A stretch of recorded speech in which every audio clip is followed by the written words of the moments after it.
Nakakainit ng ulo itong mga pinagsasabi na ito ni Marcolita. Yan kasi, buto kayo ng buto ng mga kagaya niyan. Di ba?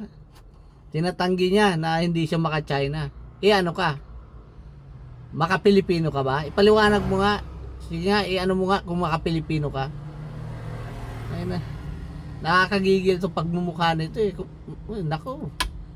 Sarap mong sabunutan eh. Ha? Iba yung galaw mo sa binubuka ng bibig mo, yung lumalabas sa bibig mo. Ha? Hindi naman kayo mga tanga, hindi kayo mga bubo. Ang mga bubo yung mga didilis. Yun, mauuto mo yun. Bakit? Bulag ba kami? Di ba namin nakikita mga gawa mo? Mga gagawa mo dyan sa Senado kung paano mo dipinsahan, tanggol, tapos lalabas sa bunganga mo.